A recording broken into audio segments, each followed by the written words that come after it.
As a paediatric dietitian, I cover a whole range of different clinical conditions and care with children. Mainly I can deal with children who may be struggling with faltering growth at birth. So a lot of infants and babies who might fail to thrive. So we look at tube feeding regimes, we look at extra nutritional products or support we can provide.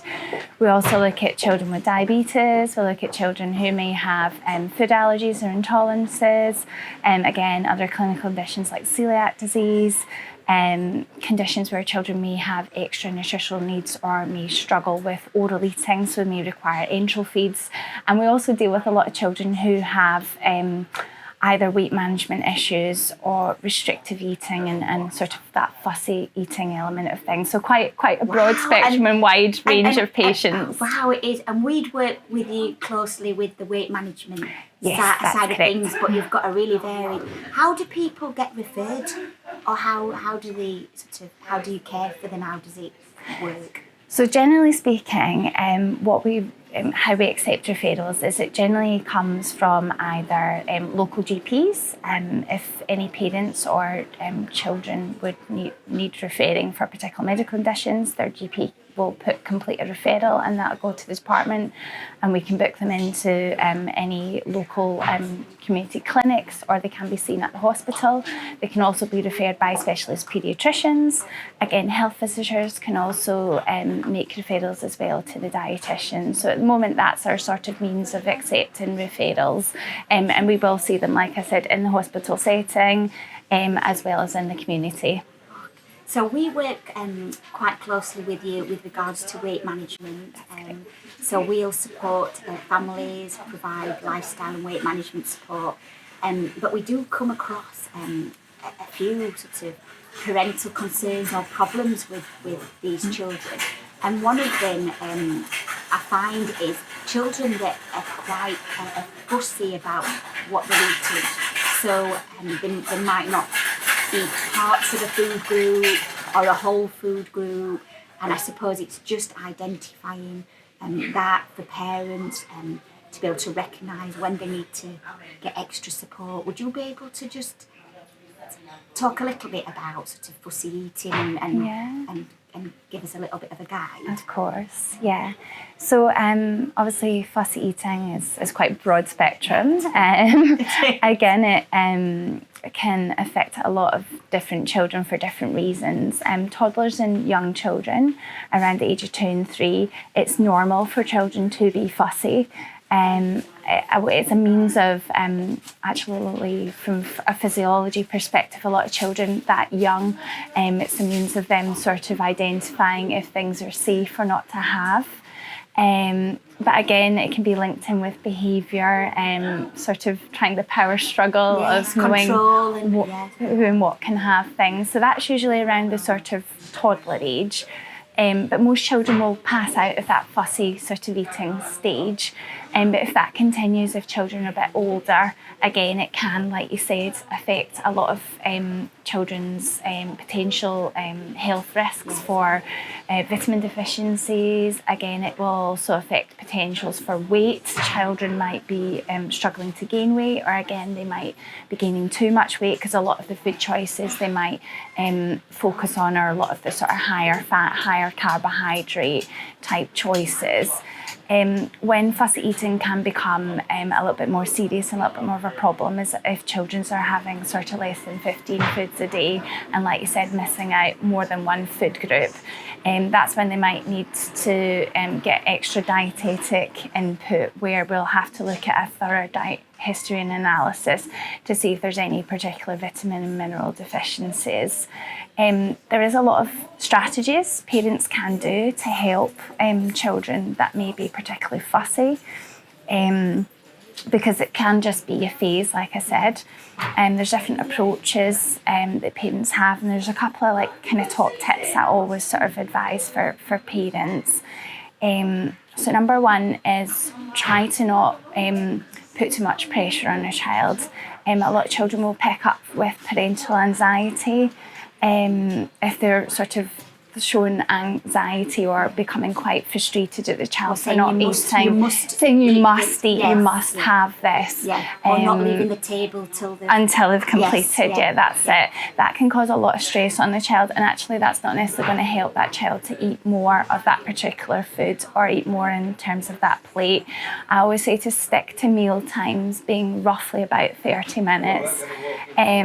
Offer, like if it's a food that a child hasn't had before or is struggling to have, make that food interesting. So sometimes it's about leaving a small amount on the food, or it might be about making that sort of eating experience exciting. So maybe have like a social event where another child might come round to maybe either cook those foods together, or maybe have sort of make it interesting where it might be made into a particular character they might enjoy, or it may be about using play in terms of eating. So for example, if children like dinosaurs are plant eaters, they might eat these particular vegetables.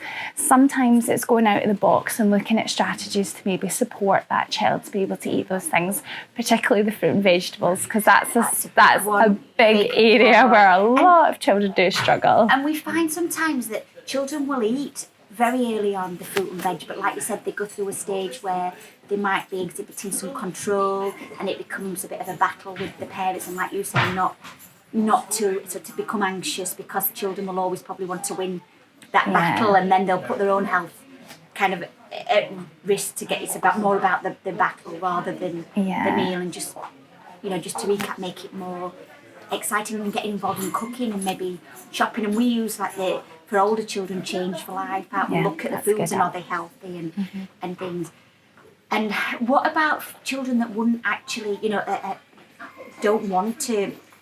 Is there anything they can do, to get them to actually taste the food, or to encourage them, or, because the parents will prepare the meals, put everything on, and obviously it can be quite an anxiety provoking for the parents if they refuse. What would you advise for that if you've got a child that constantly refuses or is really... So generally speaking, that can be obviously really tough on parents. There's a couple of strategies and techniques I always will definitely advise. It's really important for children, for parents and families to eat with their child and not sort of keep them separate and always just have that observational eating. It's better if the families eat together and they eat at a table and they eat at an environment where a child is able to sit and potentially touch the floor with his feet, because you tend to find if children are eating in a better environment, sometimes they eat better. It's also important for families to incorporate healthy eating advice together, because it's found that a lot of children will pick up from parental eating habits, and if parents are not necessarily eating healthily or are following that healthy eating approach, it can have a big effect on children. So like role modelling, definitely is really important.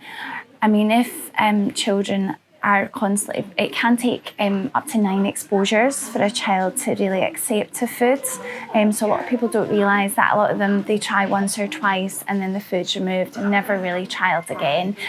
It's about trying to find a texture or a form of the food that they might particularly eat. So for example, yes, you can offer the fruits in their whole form. Sometimes it's about working with the child to figure out what they prefer. Is it a particular colour?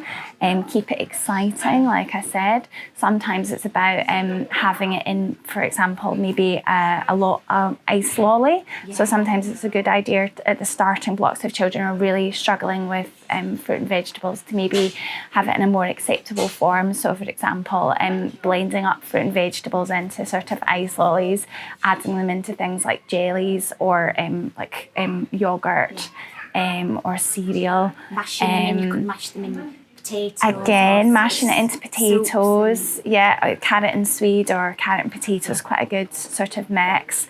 Some parents do hide fruit and vegetables in sort of sauces and things like that. Sometimes that can be accepted, but other times it's just better to really get children more involved with either the growing, the preparation or the cooking process itself, and really explaining why fruit and vegetables are good for children to eat, because not all children will accept things that are hidden in, again, sauces, again, in sort of different things, and they do need that sort of just extra knowledge. Can really help a child be able to sort of build on that level of fruit and vegetables they are having in their diet.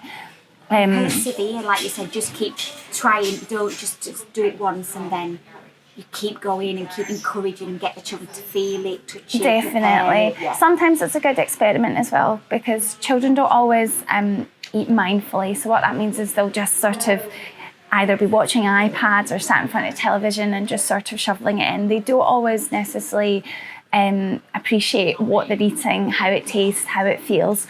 So another approach which sometimes is quite useful, if you kind of make it into a game where you maybe blindfold the child and get them to really taste and actually really chew and appreciate each mouthful so they can get to know the different textures and flavours.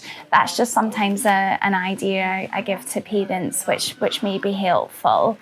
But generally, if a child is either struggling with weight loss, or they might be getting, so it's important to watch out for things like an iron anemia. So if a child becomes anemic, which is deficient in iron, which helps hemoglobin be produced, which controls oxygen around the body. So that's generally found in foods like red meats, green leafy vegetables, lentils, baked beans, fortified breakfast cereals. If they're not getting enough iron in their diet, they can become quite tired, lethargic. Being anemic in children can significantly affect their risk of developing infections and becoming poorly with tonsillitis or sort of mainly chest infections repeatedly. So that's very important that gets identified. If children are having less, like if they're missing out full food groups, so for example, they're missing out the dairy food group, or they're missing out a lot of protein foods and not really eating any meat, fish or alternatives, that's where it might start to impact on growth and development of a child and wound healing, because the reason we obviously do encourage to eat foods from all of the 5 food groups is because each of those food groups provide different nutrients and vitamins and minerals.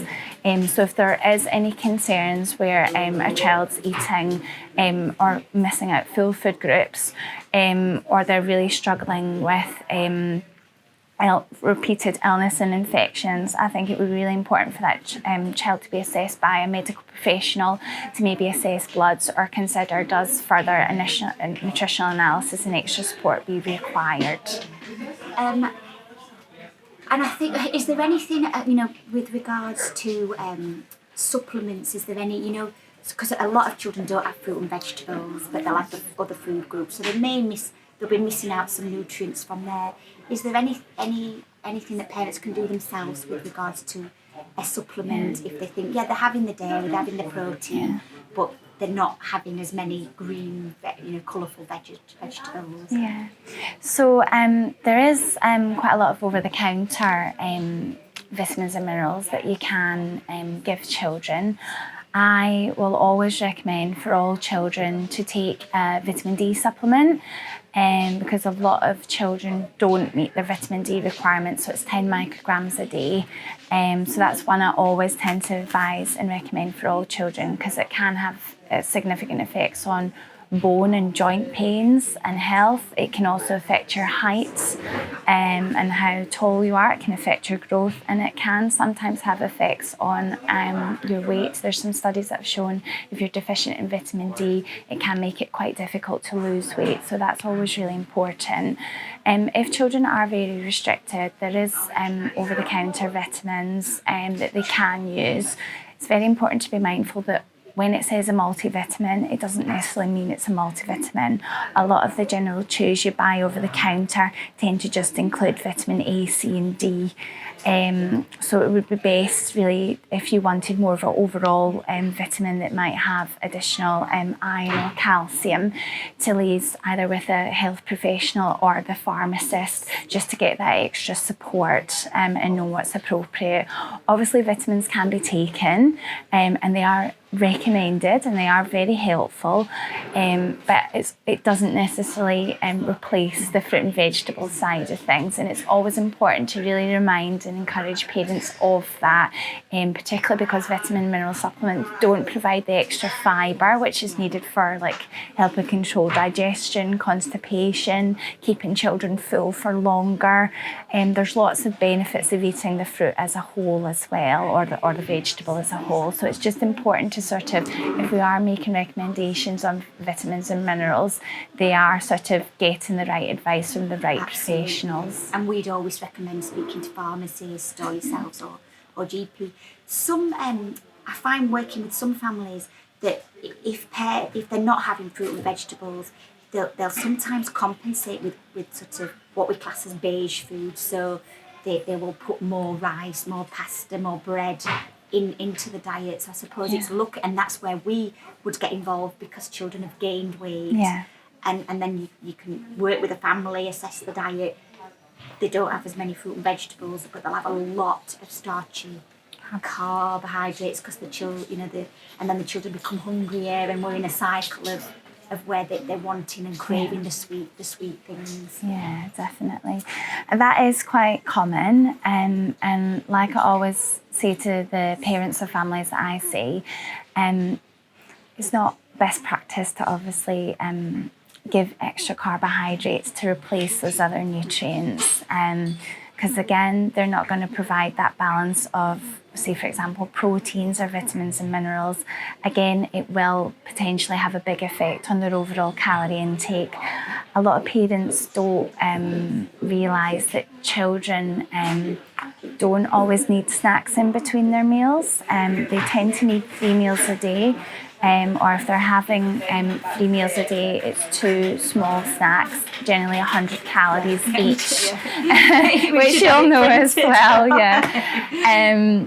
But it's making sure that sort of they're not over portioning for children to compensate, because generally speaking, children don't tend to starve or go hungry by missing out the particular food groups. That's where a dietetic assessment can become useful, because we do look at portioning, we do analysis to make sure they're getting enough protein and vitamins. So sometimes even if they are only sticking to sort of less than 15 foods a day, it's about making sure that portion control is there as well, because having too many carbohydrates will lead to weight gain, and again can lead to other conditions being developed like diabetes, high cholesterol, high blood pressure, which again are not advisable for anybody to develop, let alone a child. So it's important that sort of parents sort of try to manage that anxiety by not necessarily responding to overfeeding or food rewards. I always advise parents against using food as a reward. So for example, it used to be the case, if you eat all your dinner, you will get a pudding. That's not a practice I would advise and recommend, because children tend to always expect a pudding to be given afterwards, and it's not necessarily required. So it's better to use more rewards, such as like sticker charts, or for example trips out or activities to happen after eating. And then I think, to be fair, not to overcompensate, because as well as the carbohydrates, some parents will then overcompensate with yogurts and milk, which then they could possibly have too much protein, which then can have health. It's balancing everything out, isn't it? And just definitely. So children don't need a lot of protein, and we do tend to find like milk or juice can be sort of areas in which there can be problems. So again, obviously, we don't tend to advise juice and sugary drinks to be given to children. They haven't really got much to any nutritional value. And in terms of juice, if you have a lot of juice or milk, it will fill children up, keep them full for longer. But again, it has a lot of extra effect on teeth as well as calories. Milk, in terms of milk, the recommendations for dairy for children tend to be no sort of more than 200 to 300 mils of milk a day. So if children are having quite large amounts of milk in their diet, it will give them a lot of protein, too much protein, which can, depending on how much they're having, it can have effects actually on their kidney function as well as constipation. That's a massive link. If children have quite large amounts of dairy and milk in their diet, it can be linked in with experiencing constipation and kidney problems. So that's obviously important to think about, as well as the fact a lot of milk, particularly a lot of the sort of carton milks or flavoured milks, they again have a lot of sugar, which again is unnecessarily extra additional calories. So that's important to think about as well. And parents can think that they're sort of doing the right thing, and sometimes they just need, and like you said, make sure, it's all right to say no. Yeah. What about, we get a lot of children that will say they're hungry all the time. They've had a meal, they're hungry, they're constantly hungry. Generally the ones that we care for, and we often say distract them, or they've had a meal, eat slowly. Yeah.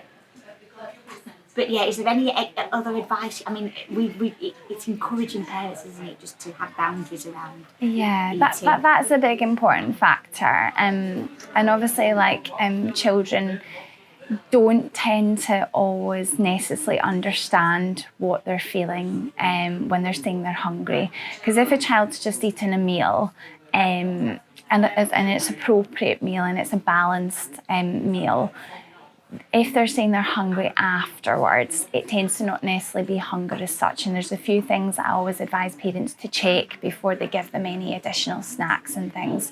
So, for example, I'll always check to make sure it's not eating because they're thirsty, because that can often be a factor. Sometimes it can be just to do with boredom or habit, where they've always been used to having a snack or pudding, or again, sit down, watch your iPad, watch the television, a couple of biscuits, packet of crisps. So it's more about sort of thinking about what's actually going on for that child. Sometimes as well it can be psychological, so it can sometimes be more of an emotional concern where they're not maybe necessarily hungry. They may be sort of frustrated, upset, hungry, are all interlinked. So it's important to really identify what's actually going on for that child. There can be some children who that hunger response isn't necessarily normal. And it can be interlinked with maybe some medical conditions. So, for example, autism.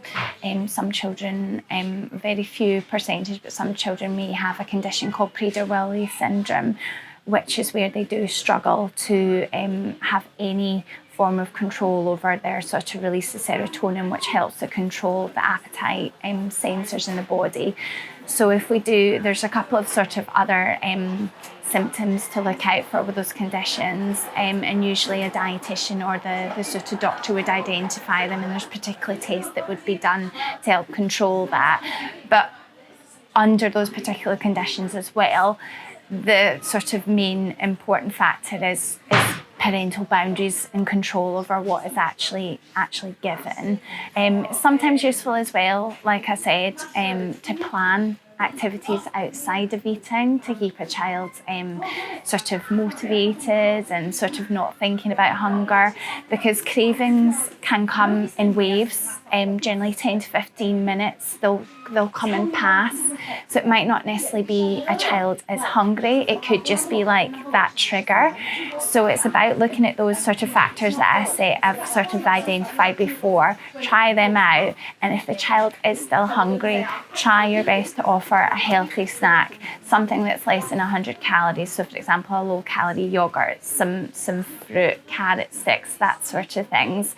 And it's making sure the snacks that children have, if they do have them, actually provide some nutritional value. So instead of just giving children a lot of sort of the usual, they'll choose sweets and cakes and biscuits and sugary things.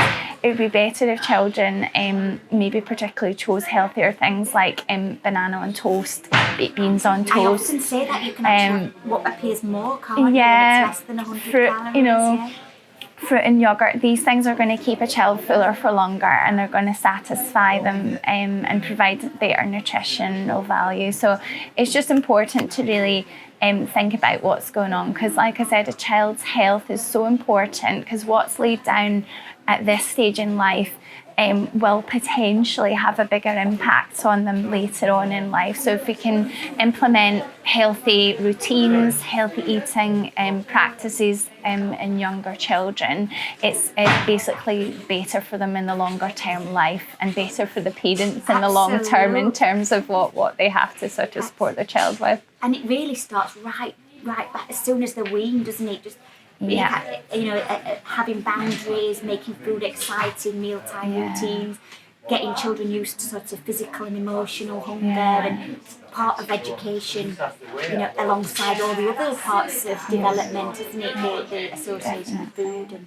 and eating, and then for parents to recognise, to be mindful of what the children are eating, and if they are concerned, speak to the pharmacist about a multivitamin, continue persevering, and then obviously they can come to yourselves through GP. We work with families, and I think it's really important to engage with services and not just struggle on thinking, oh, my child's putting weight on, or they're losing weight, or they're not eating this, but to get the support and advice that's there. And a lot of people, I thought I'd mention this as well, Jenny, a lot of people really think dietitians are just there to tell people off and to tell them what to do and what to have. It's not about that. It's about finding and identifying what's the boundaries, what's the barriers, what are the difficulties that particular family are having, and supporting them really to move forward as a family, to have better health outcomes for the whole family. A big factor I tend to find a lot of parents do struggle with, or they've not really got a lot of awareness, or they're not too sure about, is portion sizes for children, particularly at that early age. And we do support them with that. There is a couple of websites that are quite useful as well for parents that may not be under a dietitian if they want that extra support. So obviously for younger children, sort of under the age of 4 and things like that, there is the Start for Life, which is the new sort of programme for children that are less than that aren't the Change for Life patients. There's also a really good website called the Infant and Toddler Forum, which has got actual pictures and portions for toddlers and children from that sort of early 1 year plus. It gives lots of good recipes, ideas and tips, because I think that's what it's about. It's not just about telling them portions, it's about giving them other options. A lot of families don't always have that cooking experience. They might have never really had that support from their own families. So it's about sort of everyone sort of not playing a blame game and working together really to give everyone the right support they need. So yeah, that I thought that would be important to share, so patients know where to look. I completely agree. Yeah, I think it's really important, particularly around the language we use, around what's happening to children and their bodies. It's really important that there's not too much of a focus on the child's weight in regards to being referred to like chubby, fat. If you eat this, you'll become fat, and sort of identifying foods as good and bad. It's very much about foods being viewed as a whole. There is no good and bad food, but it's about the frequency, portions, as well as the types of choices we use. It's really important that we watch the language we use around children, because there is a high risk if children are constantly told they're fat or chubby or overweight. It can have a long-lasting psychological effect on that child, which may make them a bit more withdrawn. It can affect attendance at school. It can implement on things like bullying. Again, it can sometimes lead to children developing eating disorders. So even though sort of we are trying to help children and be supportive in regards to watching their weight and things, it's really important to obviously be mindful mindful of that sort of language we use and how we're approaching it. So for example, it'd be more useful to say, try to eat these foods because it's healthier for you, healthier for your lifestyle, it gives you more energy, you'll be healthier, rather than necessarily focusing on their weight and the effects of that. Because I know one of the things that we do in WHAM is when we have our programmes, we don't mention weight, it's all about health. Yeah. In fact, it'll be the parents and the children that mention the weight before we do. Like you said, and sometimes they'd refer to, as chubby, chunky, solid. It's part of the family, and children will associate that and have negative connotations. But like yourselves, we're very much about the health and about healthy for life and why you choose healthy foods and drinks. I think you're completely right. I think it's really important. And also, just to go on to the National Childhood Measurement Programme, which ties in, because that does say children are overweight or very overweight, and we strongly recommend parents don't share that with children. It's addressed to parents, and it does say on the letter, it's that letter's their responsibility and not to share it. And I think that's a very adult, that's a parental thing, isn't it? And then to take that letter and that information and guidance, and then use it as improving health for the family. And I think we see a lot on social media and in schools where people are talking about the programme and children overhear it, don't they? And I think it's trying to make it.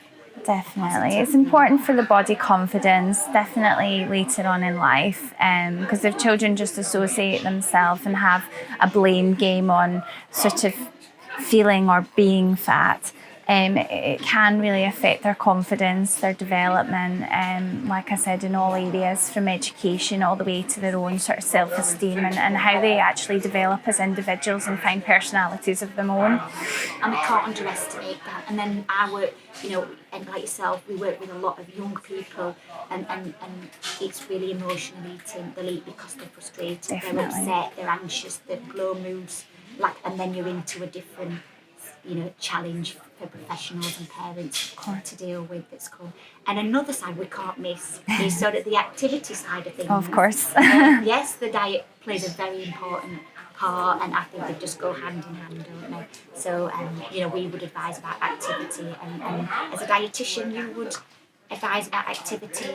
Definitely would 100% encourage activity in all children. A very interesting statistical fact actually is that only 15% of children aged 15 to 18 in the UK actually are meeting that hour of physical activity they need per day.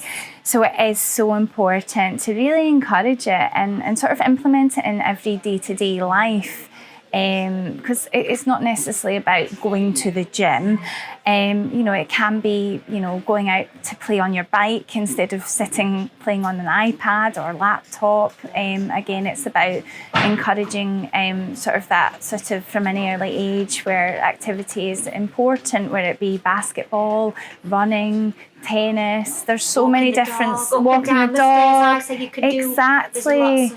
And even if children are sort of, maybe they have autism or particular conditions where they're struggling to get out and about on their own or struggle with being in crowds, there is plenty of activities in areas where swimming baths and different gyms or places that do activities do have quieter sessions. Again, also using that whole computer side of things, you can get sort of Wii Fits, and a lot of these computer games now have activities where you can do sort of different dance classes and sporting things using that computer side of thing. So basically get moving, anything helps, and it's important because it helps to stimulate appetite, it helps children with their metabolism, helps especially with sort of regulating their sleeping pattern as well. So there's so many different factors that sort of really are important to encourage that healthy, active, balanced lifestyle, really. Thank you very much.